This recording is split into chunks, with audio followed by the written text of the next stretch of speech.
Okay, the next thing we wanted to roll onto was picking up the idea of virtual humans, right? So the last episode of the podcast was all about this and how there's some super hyper-realistic characters, but also through the history of VTubers and everything else. It's 1.5 billion views a month on YouTube are made by virtual humans now, so you can check out that episode if you want to get stuck into that. But we thought we'd go a little bit deeper on the tools that you can use. So if you want to start experimenting with virtual humans, then here's some stuff that you can do. So kicking off with a program called Animaze, which is cool. It's free and it uses facial mode capture just on your webcam or on an iPhone, and it has a whole selection of kind of wild characters. So a bit like Amazing Snapchat filters, but really easy to set up and use, and you can stream straight away on Twitch, YouTube, or use it for weird work meetings if you want. It's pretty cool, and you can import also Ready Player Me. We've had them on the show, so that's another place you can go and create an avatar, bring it into this program as well. They've also got kind of loads of different characters you can mix up, and kind of backgrounds and animations as well. So you can make some pretty awesome stuff, especially kind of memeable stuff as well, using Animaze, which is fun. So that is one to check out if you want kind of an easy, quick version of stuff that looks great. You had a look at something called DNA Block's Replicant, which was very cool. It's on the way out. That's one to keep an eye on for sure. Yeah, so we are... I mean, I guess that there are different solutions. There's the really scaled up, like mocap, fully like faithful, high fidelity version of performing digital characters, which is extremely challenging. It involves all sorts of different technologies working together. And there's the really lightweight version, which is using a mobile phone to drive character animation. What Replicant does is it uses the best of Unreal Engine, so really nice, high quality models.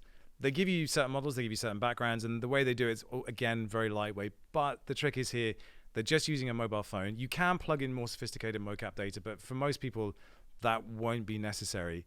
But as you sort of grow into that, I guess you can use things like Wonder Studio, which can spit out a Blender skeleton from video.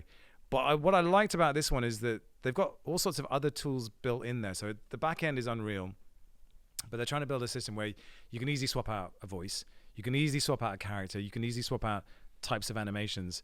And the results, honestly, they look pretty good. It has a vibe about it, and it has all sorts of different kind of sliders and things, but it seems to be quite user-friendly and quite intuitive. And I think that's sometimes with VTubing, you have to go through all these weird Japanese websites to download a piece of software that looks a little bit dodgy and you're not quite sure where it's coming from.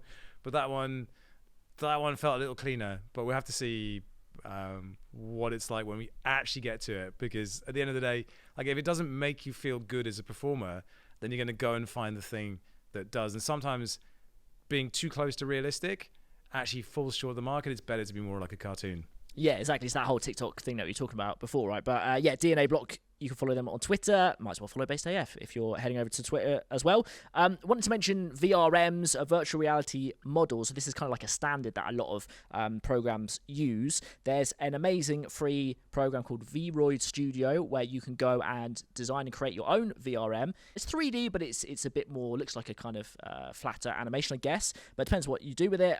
So you can go and get a free model there. You can buy some on the marketplace. If you're into NFTs, I have my Clone X, which I uploaded and turned it into a VRM model. And because it's a sort of standard across lots of different things, people have built cool programs and things you can do with that same file. So one of them is this, which is VRAST. So it's kind of like a Street Fighter style game. And once you've got your VRM, you can put your character in essentially Street Fighter and actually fight with it and play other people and stuff like that, which is cool. So that is something to look into. If you Google VRMs, you'll see loads of stuff that you can do with it. So that's another fun, kind of easy way to get involved. It's probably worth talking about the file size issue with digital characters, because, you know, as we've grown into being comfortable with wider screen TVs and 4K, we've all kind of gotten used to like high resolution visual effects and CGI.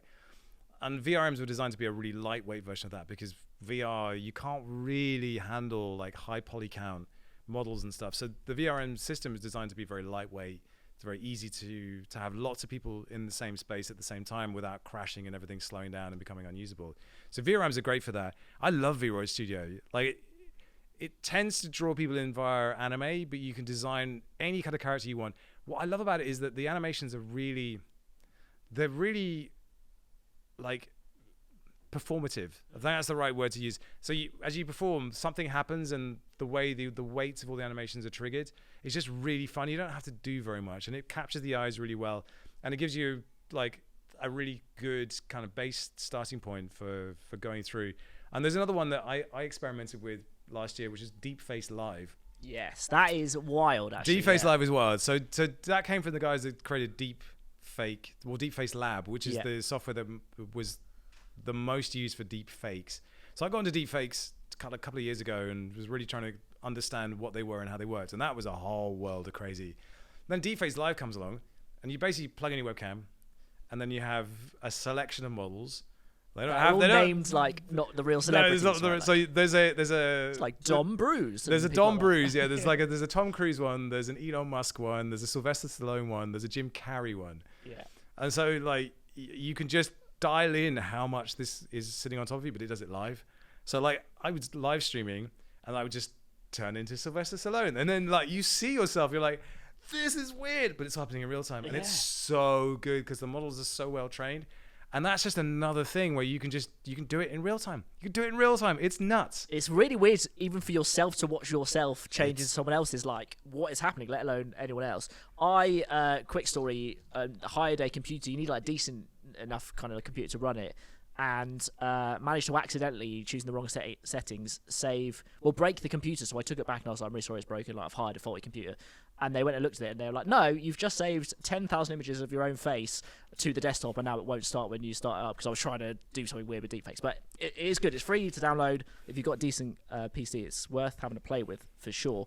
Also, have you seen in real life, slight tangent, the lady who has actual Jim Carrey's face? Have you seen this on TikTok? No, I have not. I'll put it on YouTube. No. If you're watching, she's got Jim Carrey's face, and How? she owns it. I don't know. It's like some genetics has happened. Oh, that's weird. It's amazing. Yeah. The funny thing is the guy that does Deep Tom Cruise on TikTok. Yes, we've had them on. Yeah. So he's now got this new company, and they're doing like stuff on America's Got Talent. They've built basically a platform for doing synthetic media. Yes, Metaphysic, I think. Metaphysic, exactly. And I mean, he's a content creator. He's a guy that's come up through like doing comedy, and he became this Tom Cruise lookalike, and he's really good at it. But it also turns out he's like properly like he's the guy that set up Emma Chamberlain Coffee.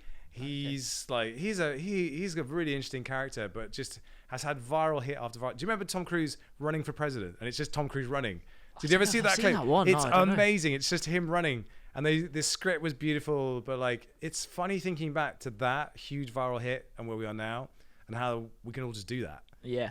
But we don't have the talent underneath necessarily to carry it off. And I think that's where most people will probably fall down. Yeah, it's an interesting story, that whole thing that they did, because I think they reached out for permission, and they're very hot on their ethics and doing it right, but like they didn't get a no, so they sort of did it anyway, and he's kind of seen it and it's fine, but it's just, the whole thing's quite an interesting story. I'll link that episode.